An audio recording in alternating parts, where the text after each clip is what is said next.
Faxian had been living in Chang'an. Deploring the mutilated and imperfect state of the collection of the books of discipline, in the second year of the period Huangqi, he entered into an engagement with Hui King, Tao Qing, Hui Ying, and Hui Wei that they should go to India and seek for the disciplinary rules.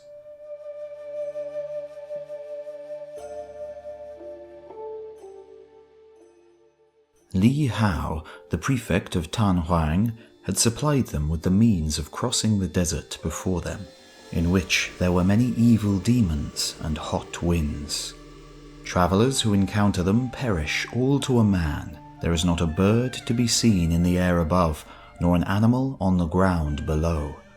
Though you look all round most earnestly to find where you can cross, you know not where to make your choice, the only mark and indication being the dry bones of the dead left upon the sand.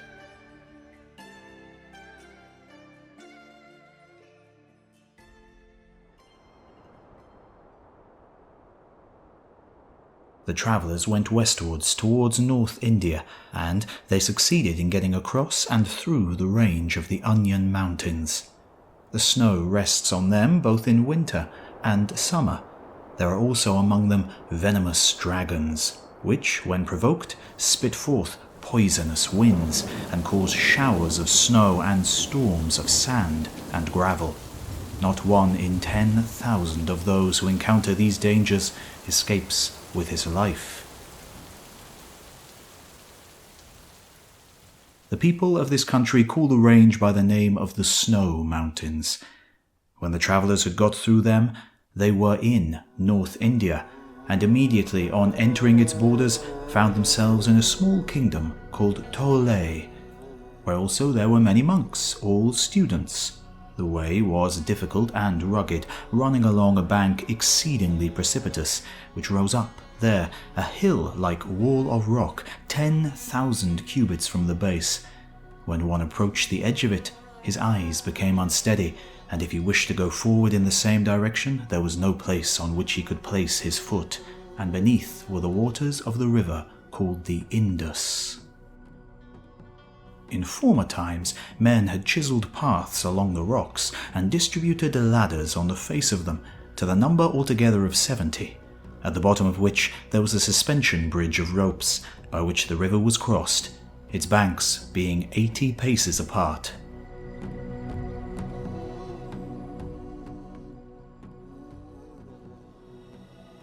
From this place they travelled southeast, passing by a succession of very many monasteries, with a multitude of monks, who might be counted by myriads.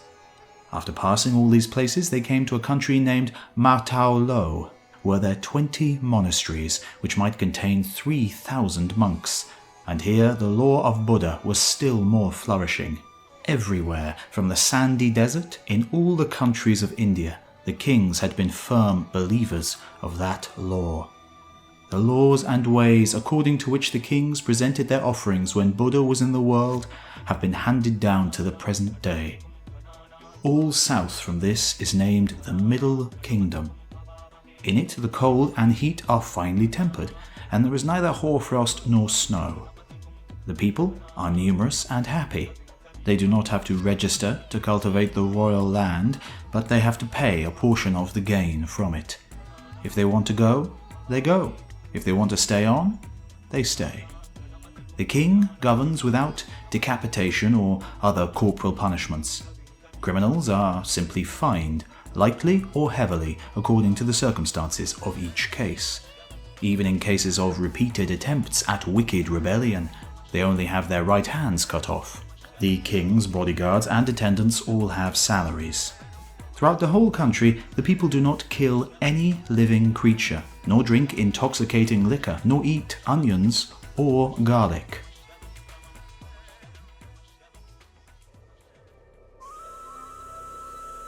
The only exception is that of the Chandalas. This is the name for those who are held to be wicked men and live apart from the others. When they enter the gate of a city or a marketplace, they strike a piece of wood to make themselves known, so that men know and avoid them, and do not come into contact with them.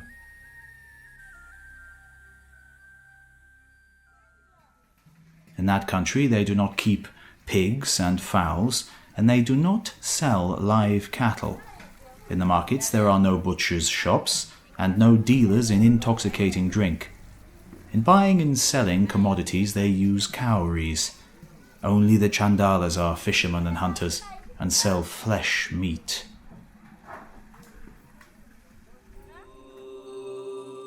After Buddha attained to nirvana, the kings of the various countries and the heads of the Vaisyas built viharas for the priests and endowed them with fields, houses, gardens, and orchards, along with the resident populations and their cattle, the grants being engraved on plates of metal, without one daring to annul them, and they remain even to the present time.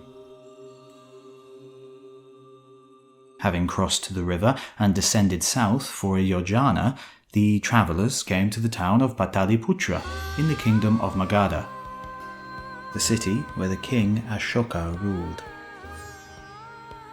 The royal palace and halls in the midst of the city, which exist now as of old, were all made by spirits which he employed, and which piled up the stones, reared the walls and gates, and executed the elegant carving and inlaid sculpture work in a way in which no human hands of this world could accomplish.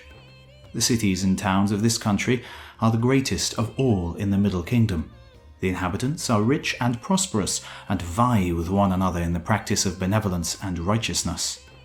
Every year, on the 8th day of the 2nd month, they celebrate a procession of images. They make a 4-wheeled car, and on it erect a structure of 5 stories by means of bamboos tied together. This is supported by a king post with poles and lances slanting from it, and is rather more than 20 cubits high, having the shape of a taupe. White and silk-like cloth of hair is wrapped all around it, which is then painted in various colours. They make figures of devas with gold, silver and lapis lazuli grandly blended and having silken streamers and canopies hung out over them. There may be 20 cars, all grand and imposing, but each one different from the others.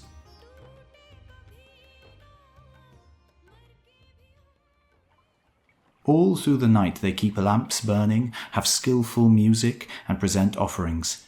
This is the practice in all of the other kingdoms as well.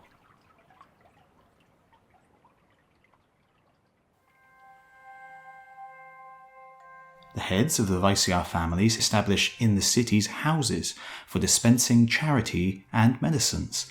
All the poor and destitute in the country, orphans, widowers, and the childless men, maimed people and cripples, and all who are diseased, go to these houses and are provided with every kind of help, and doctors examine their diseases. They get food and medicine, which their cases require, and are made to feel at ease. And when they are better, they go away of themselves.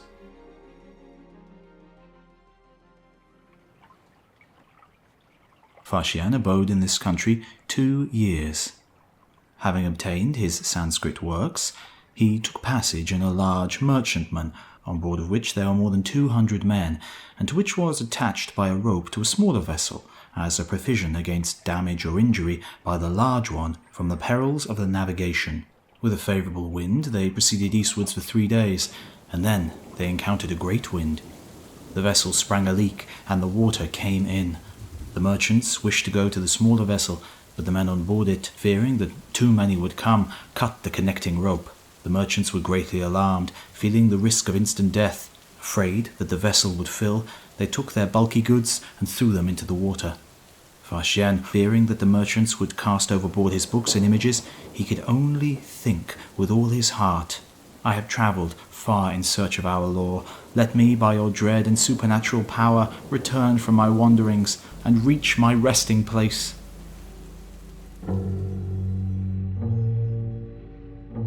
In this way the tempest continued day and night, till on the 13th day the ship was carried to the side of an island, where, on the ebbing of the tide, the place of the leak was discovered, and it was stopped, on which the voyage was resumed. On the sea thereabouts there are many pirates, to meet with whom is speedy death. The great ocean spreads out, a boundless expanse. There is no knowing east or west. Only by observing the sun, moon, and stars was it possible to go forward. In the darkness of the night, only the great waves were to be seen, breaking on one another, and emitting a brightness like that of fire, with huge turtles and other monsters of the deep all about. The merchants were full of terror, not knowing where they were going. The sea was deep and bottomless, and there was no place where they could drop anchor and stop. But when the sky became clear, they could tell east and west, and the ship again went forward in the right direction. If she had come on any hidden rock, there would have been no way of escape.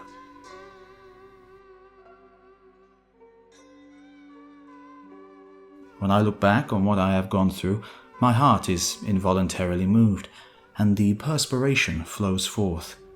That I encountered danger and trod the most perilous places, without thinking of or sparing myself, was because I had a definite aim, and thought nothing but to do my best in my simplicity and straightforwardness.